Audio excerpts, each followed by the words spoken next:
welcome to today's podcast. Our topic today is mental health awareness in the workplace, and we're going to be focusing on those that are silently suffering and those that are quietly quitting. We're going to have a conversation today about the differences or the similarities between the two. And welcome. We're glad to have you here today. My name is Clifford Watkin, and before we get started, I just wanted to remind everybody that we posted in the registration two great articles to hopefully set the framework or get people thinking about the topic today. One is what Ted Lasso can teach us about mental health in the workplace, and then the other one is worry and anxiety, I can't stop thinking. We'll share those with everyone at the end, so you can take a look at them following the podcast. Today, we have this conversation constantly about within our community where people say they're struggling or they're having worrying thoughts. And these worrying thoughts can be due to work stress, to family health, to relationship difficulties, or even just things going on around us at work with our managers or our other coworkers. And it doesn't matter the industry you're in; it's happening all over the workplace. Worrying thoughts increase our anxiety, and sometimes they create a roadblock for us to be able to be more successful, to be able to perform, to even just get the basic functions of our job done. And so you can't say that somebody has anxiety and therefore they cannot work, because anxiety comes in lots of different levels, and people worry at lots of different levels. And worrying can make you sick, and so make you sick physically. So it's a big conversation, a big topic, and we want to explore what that means today. Worrying is not the same as anxiety, and we as employers have a responsibility to meet this head on. It's impacting our employees, it's impacting our productivity, and we want to see what we can do about it today and have a conversation about what's available and what organizations should consider. There's also many misconceptions about mental health today. A lot of them go undiagnosed. Mental health traditionally could be thought of as somebody having a serious health condition, mental health condition, has to be on medication. But today, there's so many issues that go on that it doesn't have that definitive clarity as people think it does. And we cannot choose to ignore it anymore. We cannot choose to ignore the signs of worrying, the signs of anxiety. This is something that we as an organization need to focus on. And so, could this be the reason many in our workforce are suffering in silence? We're going to ask two great experts who've joined us today, Coach AK and Christina Costa, to give us some of their experiences and their recommendations on what organizations can do. Christina Costa is a certified trainer, DEIB and HR consultant, and Coach AK is an executive coach and a corporate trainer and an author. So welcome to our podcast, both of you. Hi, Clifford. How are you? Super excited to be here. Great. Thank you. Excellent. So both of you have traveled and lived in many places around the world. And I feel that many of these experiences, I'm sure, have shaped where you are today. Maybe give the folks that are participating in the podcast a little bit about where you've traveled or where you've lived, and share with us maybe how you think that could shape where your thoughts are about the work that you do. Christina, you want to start?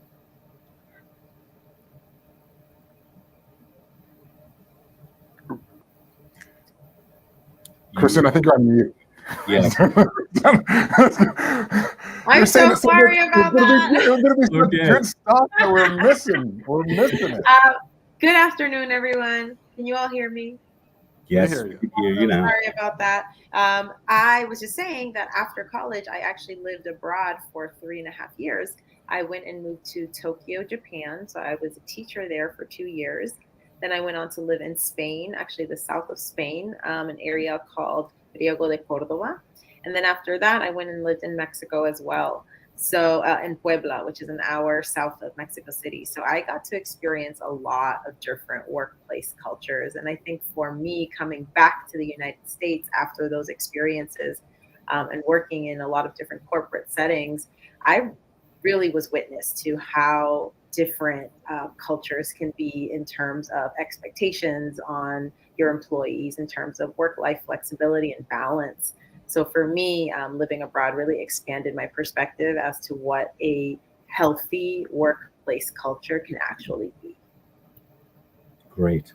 Excellent. Thank you. Yeah, of And course. you, Coach, tell us Yeah. about you. Well, I'm going to talk about travels, but I think there's another important piece to this is that I am a triplet. So I have a twin brother and I have a twin sister, meaning that I literally share my DNA with another person on this planet. And we still navigate through life differently. So, imagine if you've always walked around and having some kind of clone next to you. And so when I traveled, I've been lucky to travel all around the globe. I think I'm at like 35 countries. I did work with the US government to do sports diplomacy in Asia and in Haiti. I was a professional track and field athlete. So I represented my parent home country of Nigeria and traveled on the European circuit, playing sports internationally. I also did some work in doing business development overseas in China and across the world. And what I learned about that and why they also tie that into being a triplet is that we all have different things that motivate us, that inspire us, that we struggle with. And sometimes we cast this blanketed statement or these blanketed approaches, but not realizing that we're all individual. And that's coming from a triplet that shares his DNA with somebody else. Yes, quite a complicated situation you bring to the podcast, which I didn't know before we were going to before we spoke. So thanks for that. That's great. Um, Before we start, I just want to set a little bit of perspective about the conversation.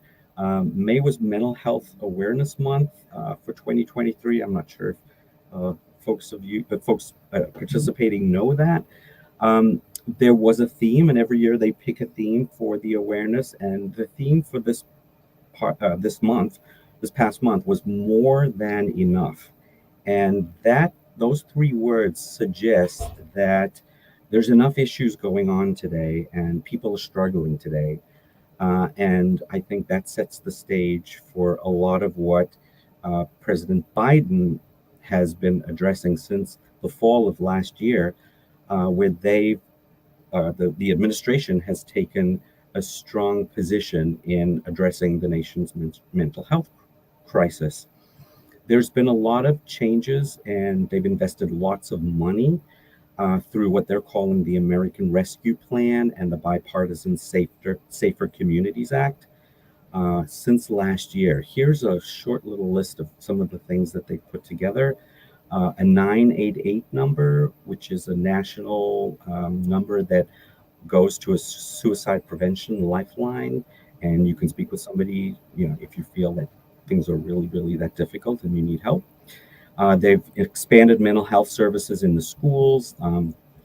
They've advanced a center for excellence on social media and mental health, which there has been a lot of issues around that.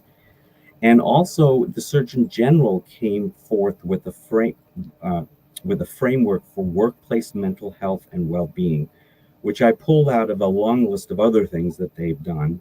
But in October 2022, Dr. Murthy released a framework for what organizations can do and should follow in terms of recognizing mental health in the workplace and promoting well-being of workers. So, while we've heard for many years that mental health and workplace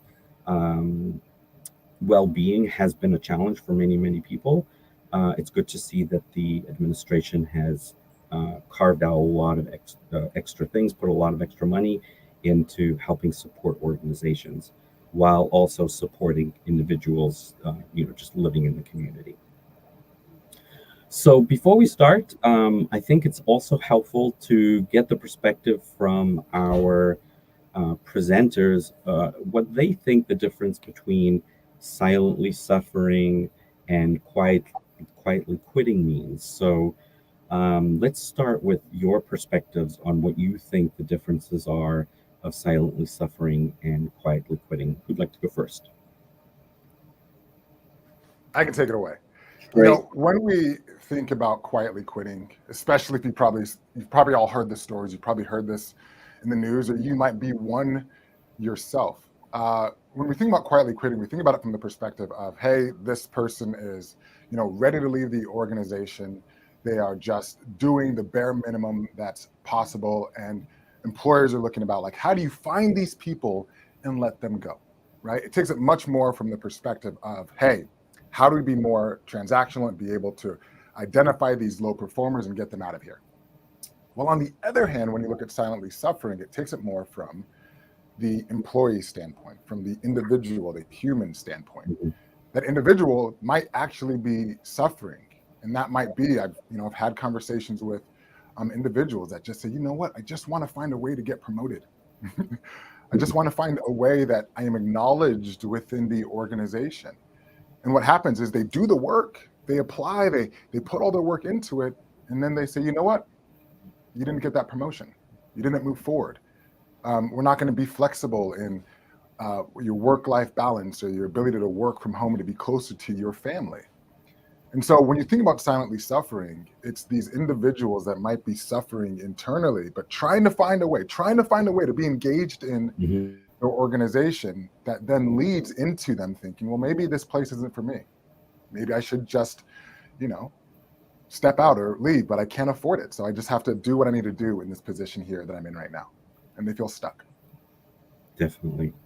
Yeah, I will definitely add to that. I think I agree 100% with everything Coach AK just mentioned. I would say on my end, so as a career coach, I predominantly work with Black and Brown professionals who are navigating their careers and going through layoffs, experiencing discrimination in the workplace, feeling like they have a glass ceiling that they can't surpass, and really silently suffering, honestly, for years, right? A lot of people I've worked with. So in terms of how I think of silently suffering, yes, it comes from the human side, right? The employee side of people, putting their best foot forward, trying to do their best work possible, while also trying to maintain some work-life balance, right? It's like being an employee is a part of your identity. It is not your entire life. And it's a lot of people trying to figure out that balance, and a lot of employers not giving them the space or the support to do so. And so you have a ton of employees who are very capable, very intelligent, very capable. They want to be promoted, like AK mentioned, like they want to move up and grow their skills and continue growing and advancing in their careers, but they're feeling like they're not being given that opportunity to do so, while also trying to juggle, right, family life, bills, an economy that's also extremely, all over the place, right? We don't even know what's coming around the corner. So it's just a mixture of, in the workplace stress, plus in addition to life stress, like real life stress, and then employers who are not kind of stepping up to provide that type of safe psychological safety for people to express what they're going through, and then not offering the support for employees to really thrive and feel engaged in the workplace. So that's the silent suffering piece. And the quietly quitting this is what happens, right? When people feel like an employer doesn't have their best interest at heart, then they're going to stop feeling loyal to the employer. They're going to have a distrust to the employer, and they're going to say, hey, you know what? If this employer is going to do the bare minimum for me, well, then I'm going to start doing the bare minimum back. And that's really what's been going on here. Is it's just employers are failing their people, and employees are scared right now. I mean, look at the amount of layoffs there have been throughout all industries. I'm not even just talking about big tech and finance and corporate. I mean, nonprofit, education, it's throughout government, like everywhere. People are afraid. And that is being brought into the workplace. That anxiety, that constant anxiety, is now kind of showing up as this silent suffering, but it's been going on for a while, especially for Black and brown employees.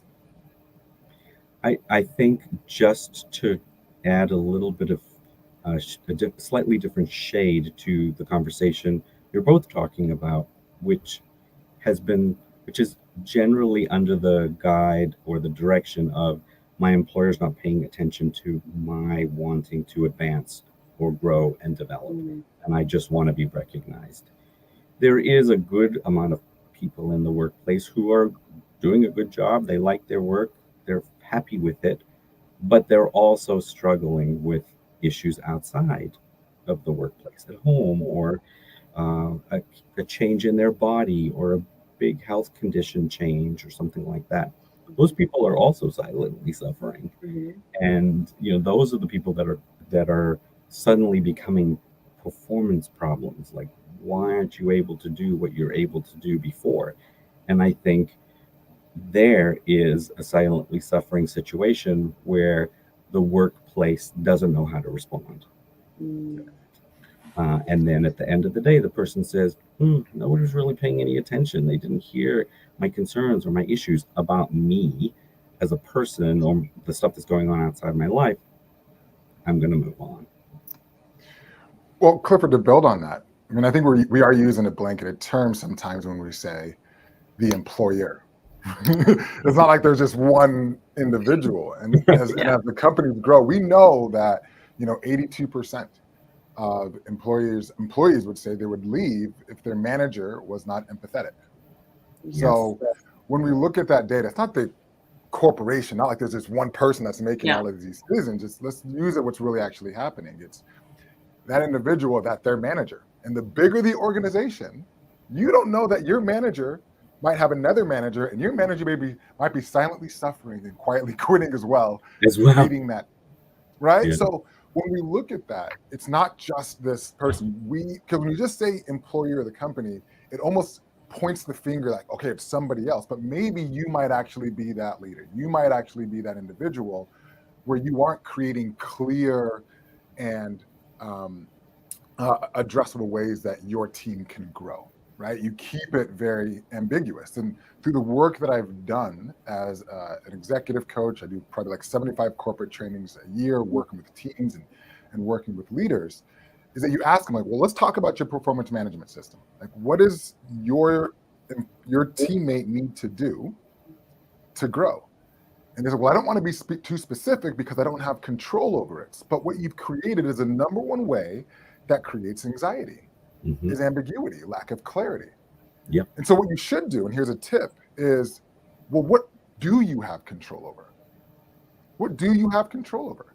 You might have control. I don't have control over the manager. Like, what does the manager have control over? Like, you may not have control over getting them a promotion, but you might have a control over, I'm going to give you a recommendation to get you a promotion.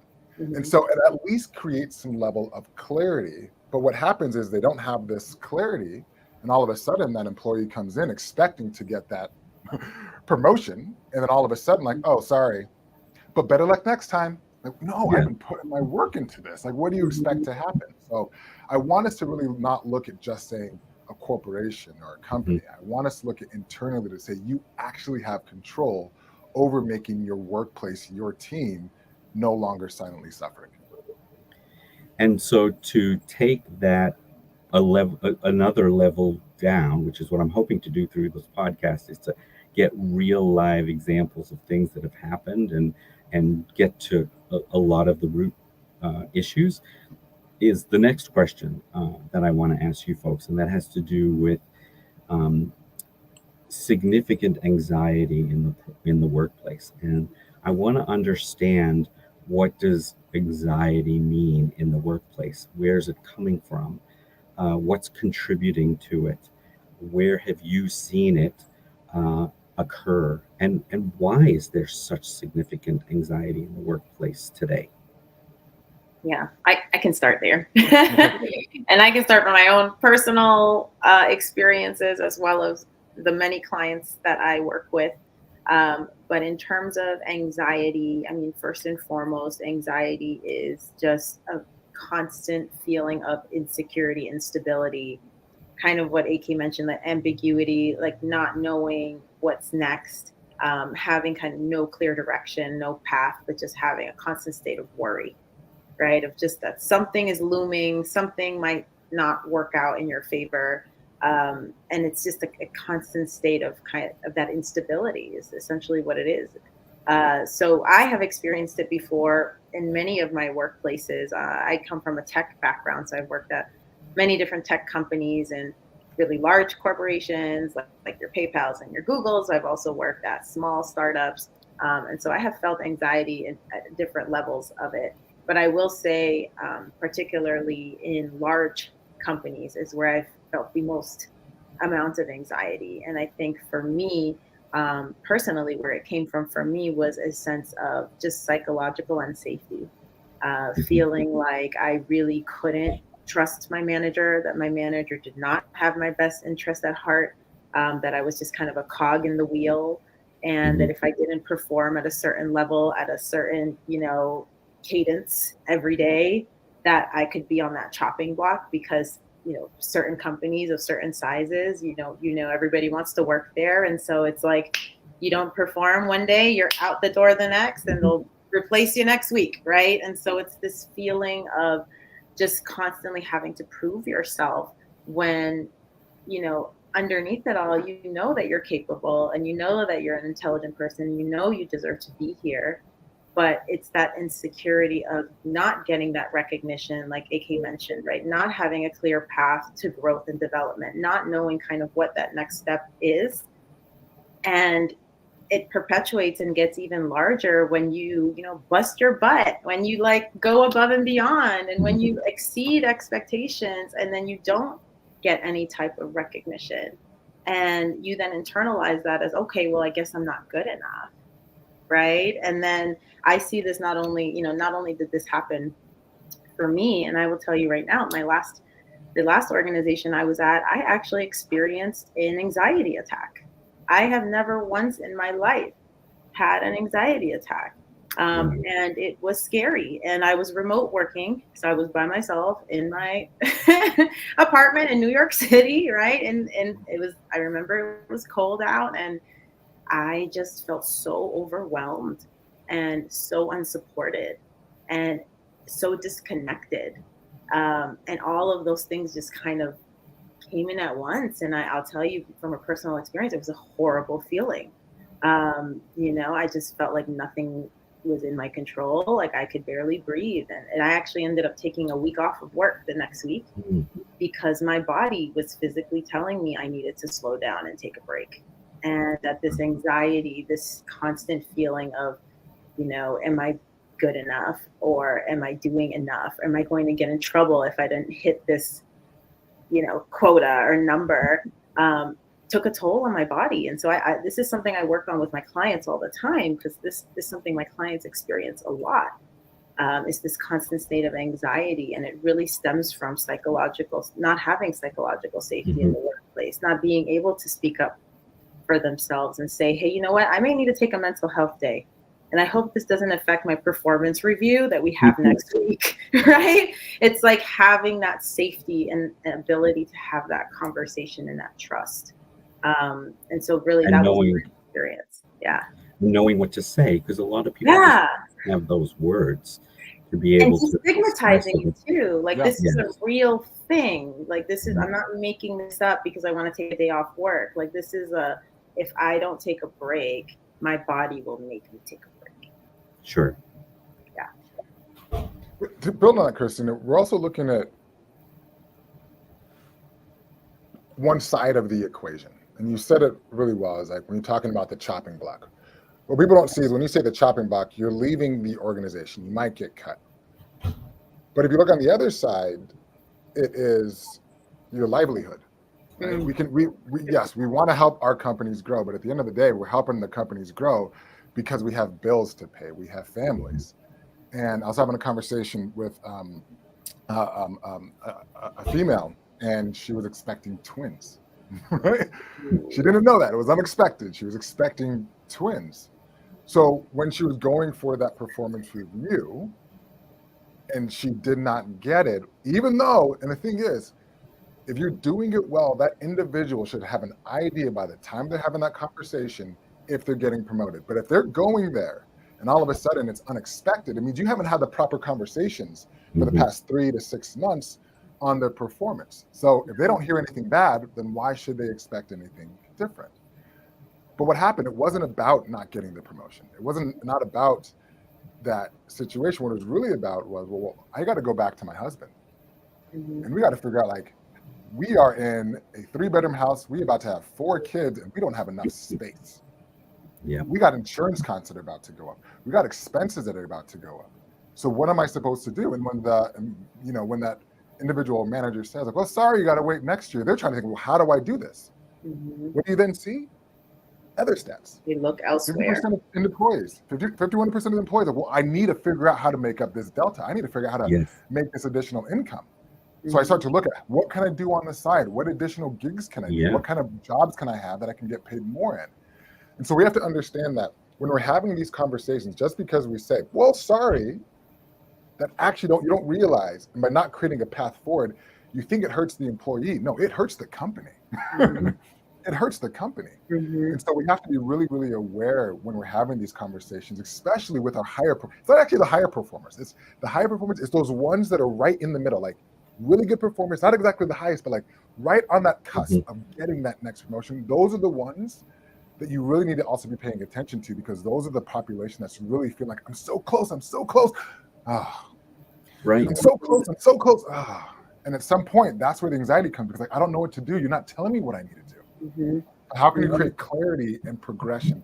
That is the number one way to motivate your employee. It's not money. It is actually clarity and progression. I feel that not only the conversation needs to be from the manager to the employee, it's both ways. And yes, we as workers are walking down a path of how much privacy do I want to keep and share with my employer that, yeah, I'm suddenly having twins and I've got 2 kids at home and we're going to outgrow our house and blah, blah, blah. Like Christina says, you've got to have the psychological safety to be able to go to your manager and divulge that information and have a productive conversation on what does it look like for me in the next couple of months and the possibility of getting a promotion. That's a really hard conversation to have. So yeah, I can see how that significantly contributes to anxiety. And to me, can I bring something up? Because we're talking about also performance reviews.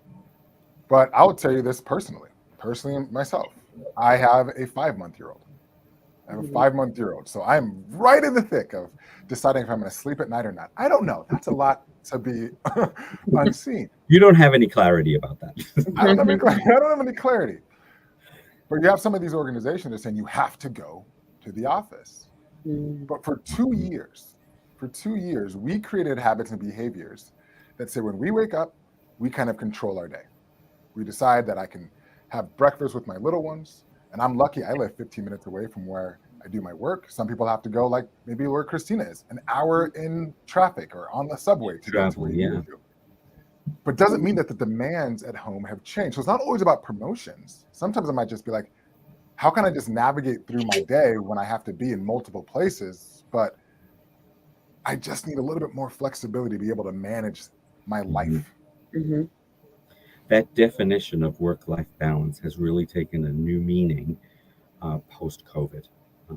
Can I share something too? Yeah, of course. This is something that I've just been seeing very prevalent amongst, not even just amongst my clients, but even amongst friends.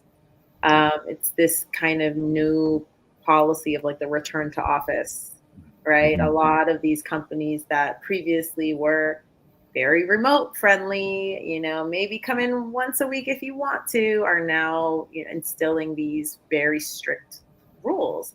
And this is across industries. Like I have a friend who's a lawyer who now has to go in 4 times a week, when she previously only had to go in like once a week.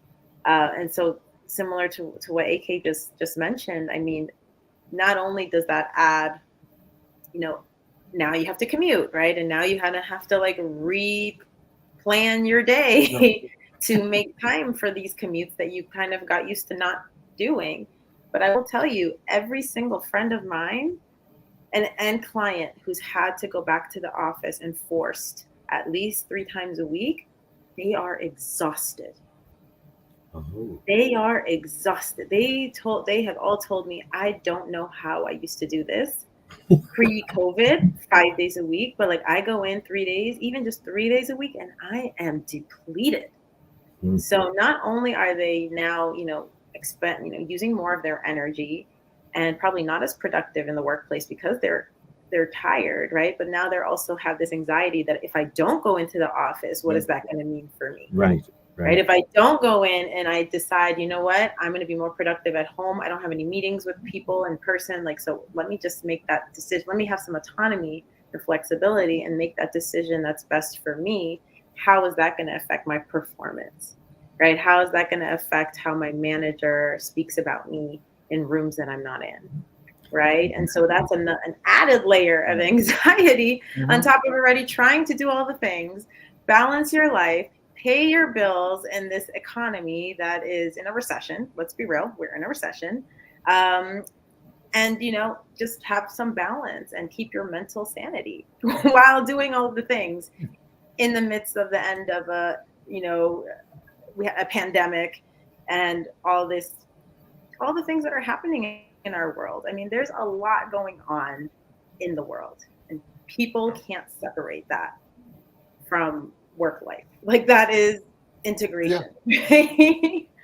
But that's what kind of levels up the anxiety is we already have all of these factors, but in addition to the macroeconomics, but because the macroeconomics are affecting corporations, that pressure that they're feeling now goes to their employees. So now it's feeling like I'm already anxiety, but like now you need to perform even at the best you've ever performed because of what's happening in the macro. Like you're almost, it's like I said, this like a perfect storm is happening right now. Yeah, like you're between a rock and a hard place.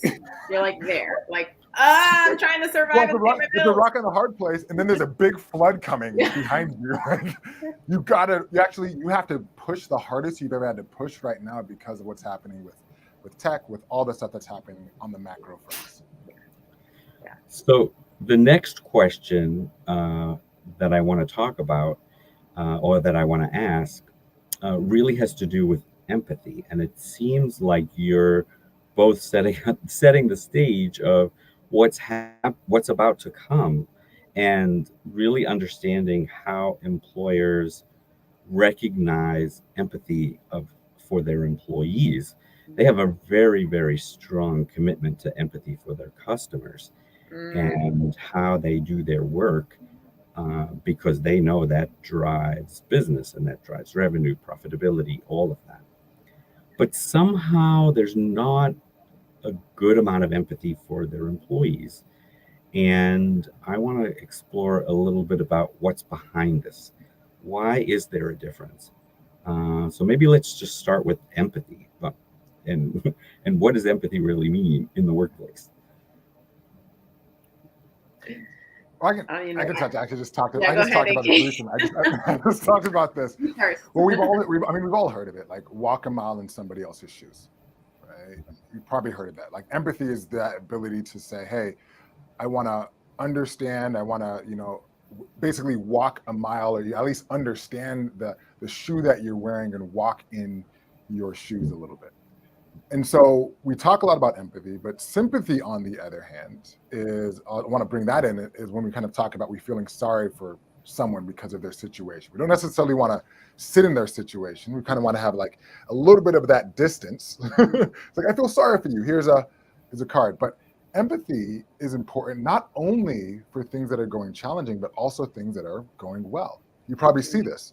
Oh my goodness, a person got a promotion and you get angry. Why? Be excited for them. Empathy is not just for negative, but it's also for the positive. So empathy is really being able to understand who your individuals are within your organization more than just their titles. And like you said, you've said this a few times, Clifford, and it goes both ways.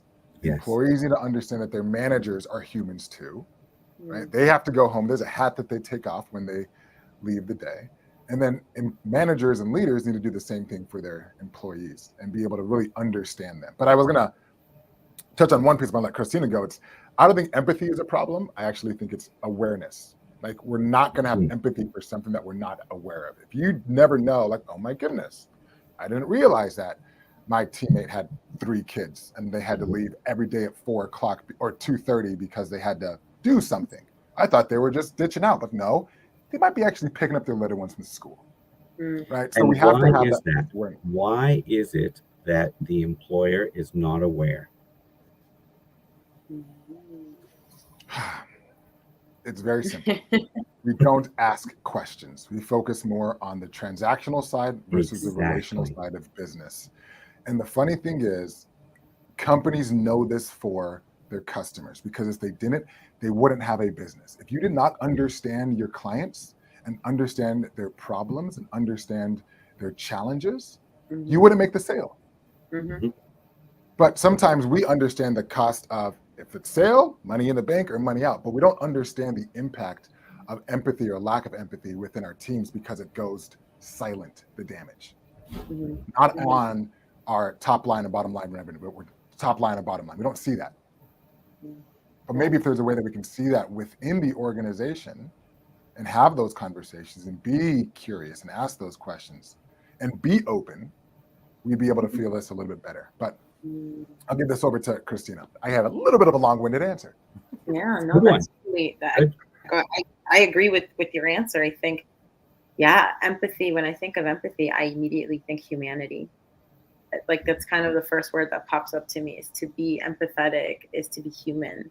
It's to be that. It's to look at someone else and say, you know what, I might not know what you're experiencing. I might not be exactly where you are, but I want to support you. How can I support you and how can I make your life a little easier? Right? It's really how I think of empathy. But I do think, especially in the workplace, it really needs to be led by example. Like, organizations need to lead in being empathetic, which means from top down, right? I think a lot of it comes from leadership.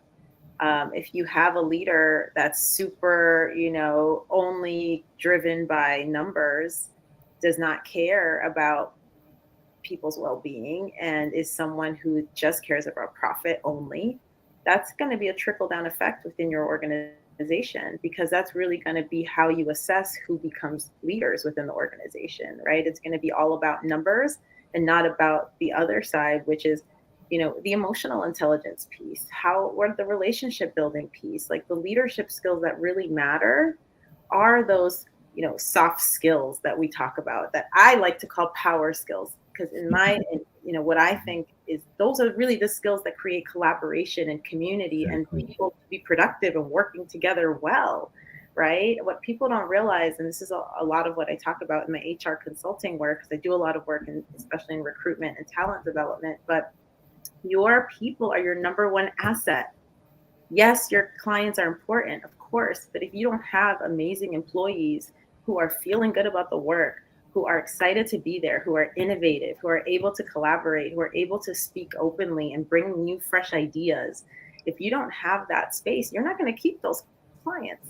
You're not going to keep those clients happy.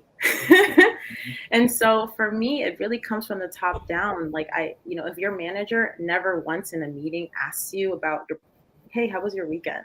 Right? If the first thing they do in a meeting is, all right, let's get straight to business, show me your numbers.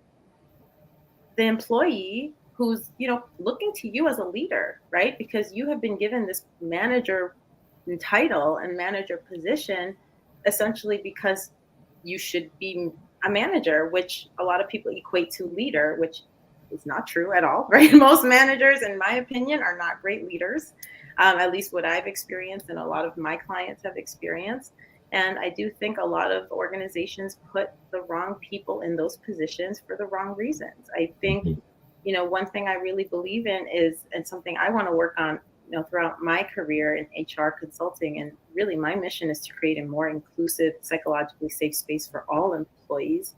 But I do think there should be an assessment for people who want to become managers, where they measure your level of empathy and emotional intelligence. Because Exactly. if you're not able to relate to people, if you're not able to show concern for your employees and be genuine and authentic in your meetings, your employees are not going to feel safe in those meetings. They're not going to feel open enough to tell you what's going on in their life, because they're going to be afraid that you're going to retaliate or may use it against them, or, may not support them.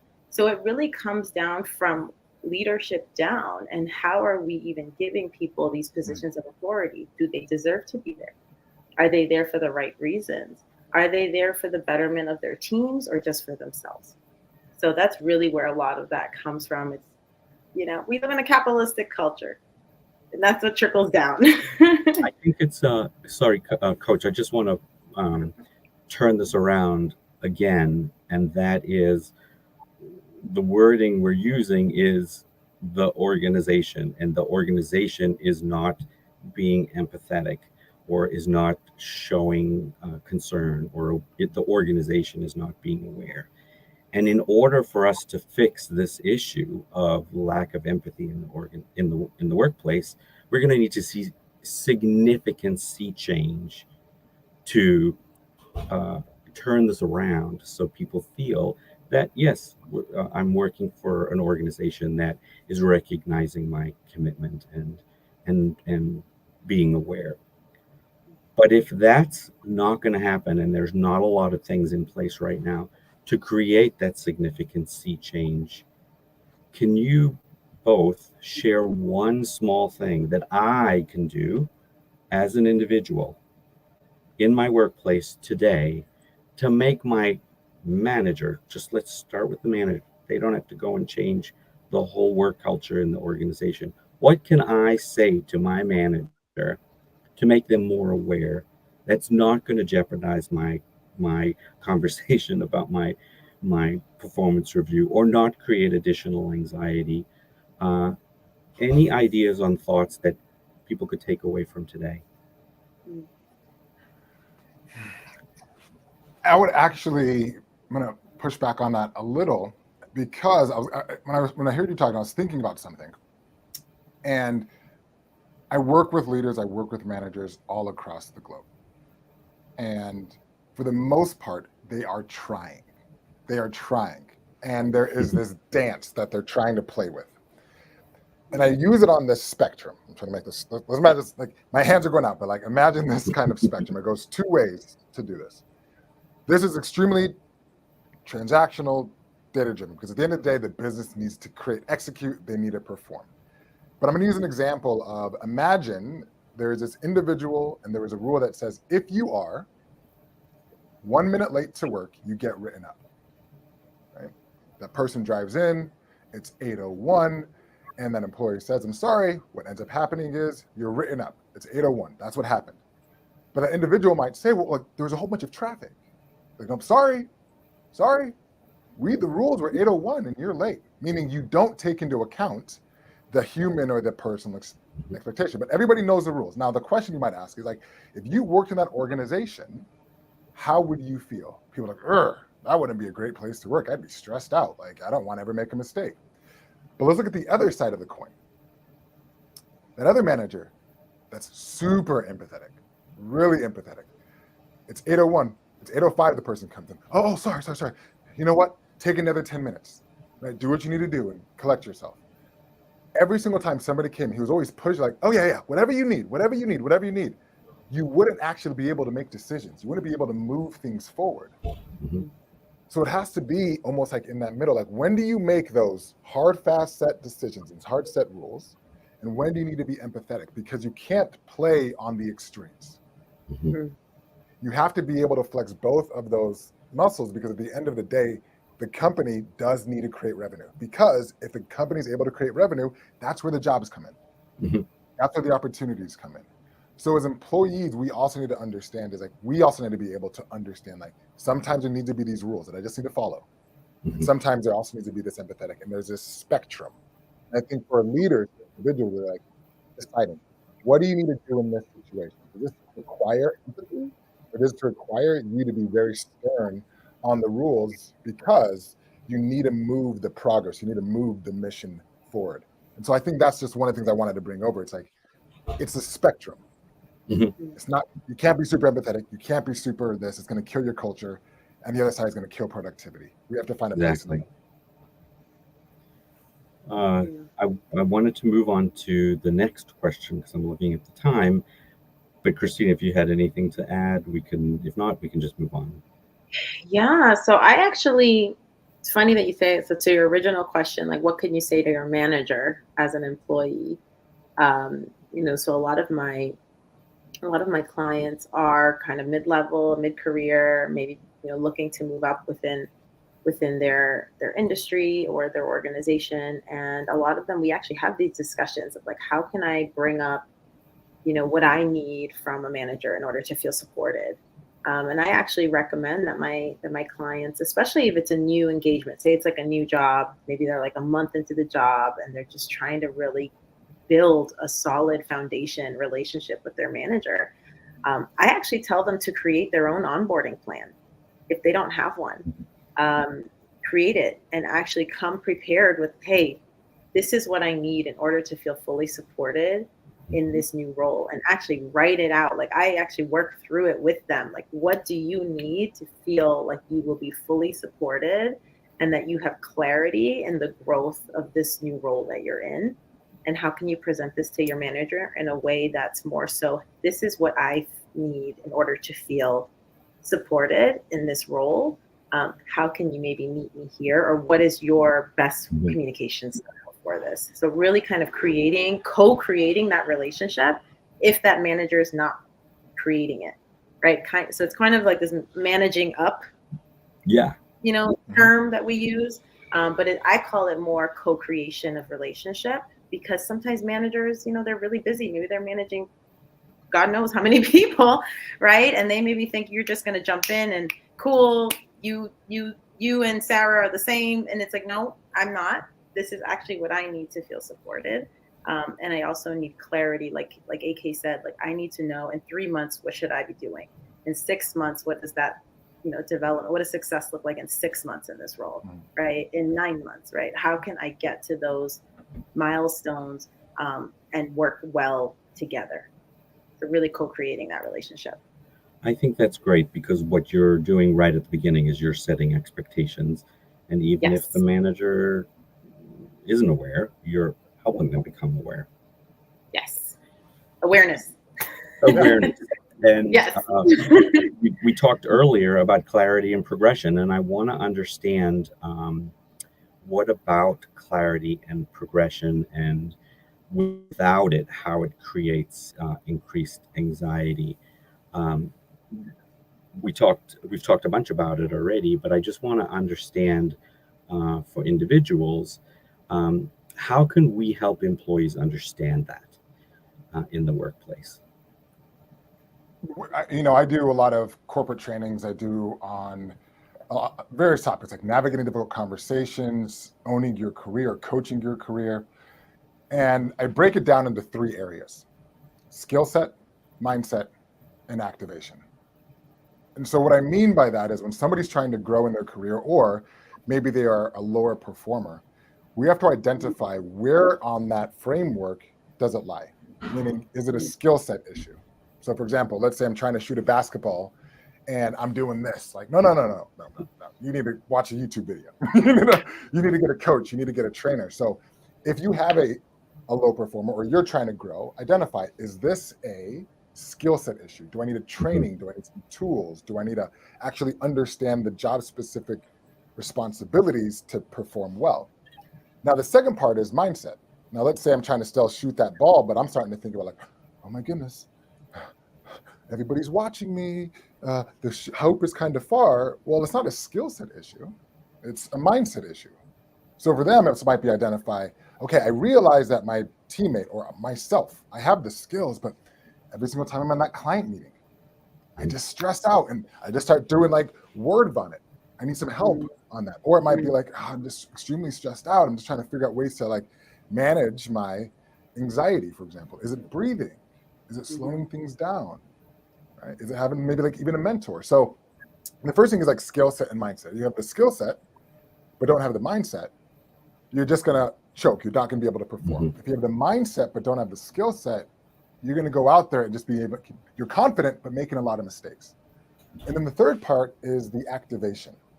Right? That might be, I have the skill set, I have the mindset, but I just need more practice on doing this skill over and over again. It might be like, hey, if you're a manager, I'm just going to give you more reps in front of clients to help you practice on how to open a meeting. I'm going to give you more practice on, closing. I'm going to give you more practice on using this tool before it becomes a habit. So the goal is, I'm always telling leaders, like, you have this low performer, or you might be trying to grow. Is this a skill set issue? If it is, get some tools. If it's a mindset issue, how can you help on that? If it's activation, how can we get more habits and routines in place to make this behavior much more of a new behavior habit and the way now you're navigating throughout your career? And it also helps provide clarity in how you're evaluating your team and yourself. Thank you. Thank you for that explanation. Christina, go ahead. I'll add my take on it. So anxiety, let's just break down anxiety first of all. I don't think we even did that from the beginning. So anxiety is lack of presence. It's not being present.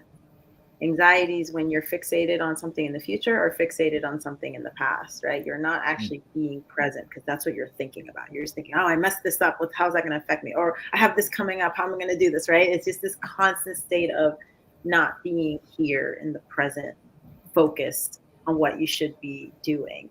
And a lot of that comes from lack of clarity, right? If you don't know what that next step is to get you where you want to be, or if you don't even know where you want to be because you don't know what that possibility is for you within the organization, you are constantly going to live in this state of anxiety, of not knowing, right? Of ambiguity, of lack of presence, because you're just constantly focused on, well, maybe I'll try this and see if this works, or maybe I'll do this, or, oh, I did this hoping that I would get this result and it's still not getting me where I want to be, right?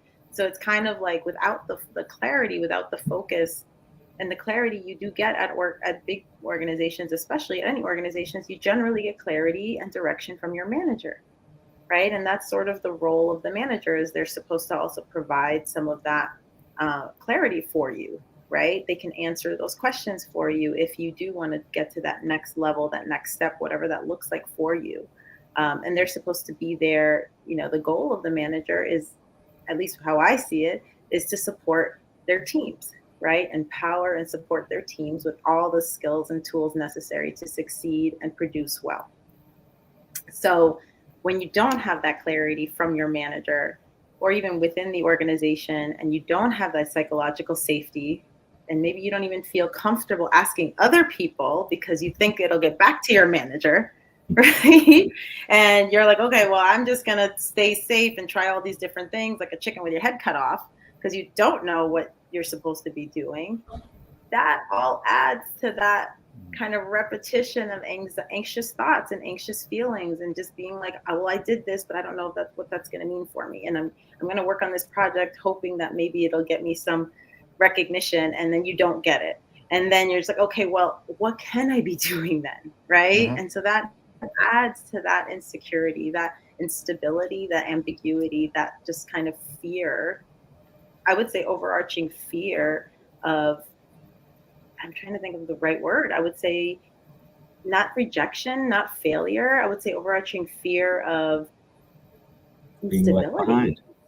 Yeah, leaving left, exactly. And like AK mentioned it a little earlier, at the end of the day, a job is a tool to make income, to live the life you want, to pay for the things that matter, like your house, like your food, like your kids, or whatever you have going on. And so when you don't have any clarity in this part of your life that's supposed to provide for the rest of your identity, right? The rest of your being, and you don't have clarity there, that's going to give you that constant state of anxiety, because all this time you're thinking, well, if I don't get this promotion, then I'm not gonna be able to afford that 3-4 bedroom house. And then what, And so it's really, it's kind of like a chicken before the egg, like what comes first, right?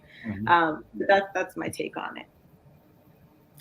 So I just want to be sensitive to everybody's time, and we're getting close to the hour. So let's try and wrap this up. Any thoughts about additional tools we could share with folks participating, that they can take back to their workplace, to their employer, as we come to a close today. Well, I guess for me, I mean, if you ever wanted to connect, you can always go to coachak.com where I have tools. Always happy to have a conversation. That's just coachak.com. But I want to have everybody leave with an action step from today. Whether you are an individual contributor or whether you are leading a team, and that team could be a team of other leaders that you lead. You might be a director, a VP. Is where can you help by the end of next week create clarity within your team that's within your control? Have that. I want you to go and have these clarity conversations. And if you say, what should I talk about? I don't know. Like, most likely you're not creating clarity. And that means this. Everybody wants to grow. And it may be when you have this conversation that, okay, what does success look like for you? What do you want in your career? And be specific as possible. Like, what do you actually want? Providing that clarity. And then as a response, say, how are you willing to play a role in that? Meaning, if you're an employee, what are you willing to do? Manager, how are you able to support me? And for some of these individuals, well, I don't have any control over maybe a compensation, but maybe there's other ways that we're motivated. Not always by money. It might be like, hey, if you get this, I can't get your promotion, but I can maybe give you 2 days a week to work from home.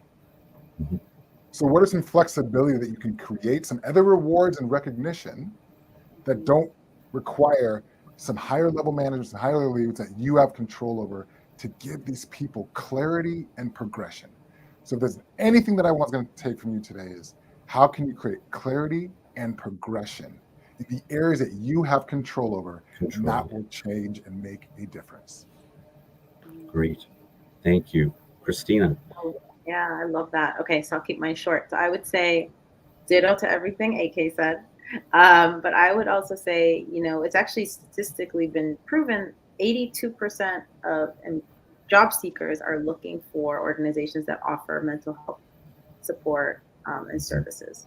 So this is important for people, like especially top performers who have the most amount of stress and work on their plate and just anxiety, right? So thinking about what are we offering to our employees that could really benefit them and also show them that we care. So that's more for the employer side in terms of what they could do. And I agree with everything AK said is creating that space as a manager, right? Really try to create that psychological safety and that space for your employee to show up as their full self. Yes, they are an employee and that is a part of their identity, but they're also a parent. They're also a daughter. They're also a mom. They're also, maybe they're a caretaker. Maybe they're the sole provider in their family, right? Like, remember that every single person is a human being first before they're an employee. And how can you, like AK said, meet them halfway? How can you, work with them to make this a better workplace for them? And that will also, I guarantee it, because I have seen this, when you treat your employees right, your employees will do right by you. I have seen it so many times where people are like, you know what, they might not be the best organization, but my team and my manager is amazing and I'm not going nowhere. And I go above and beyond for them because they feel valued, heard, respected, and recognized. Right? And that's all we're looking for in the workplace is that common decency. It's just that valued, heard, respected, recognized. If you can provide that for your employees, I guarantee you will create a much better work environment for everyone. Thank you. Great way to end. 2 very positive things to take away from today. So thank you both very much for participating today. Loved your insight. That was great. Thank you all for participating on the podcast today and listening in. And I wish you all a great rest of the day. Thank you, Clifford. Thank you for having us on. Appreciate it. Thank you. Bye, AK. Bye. Take care.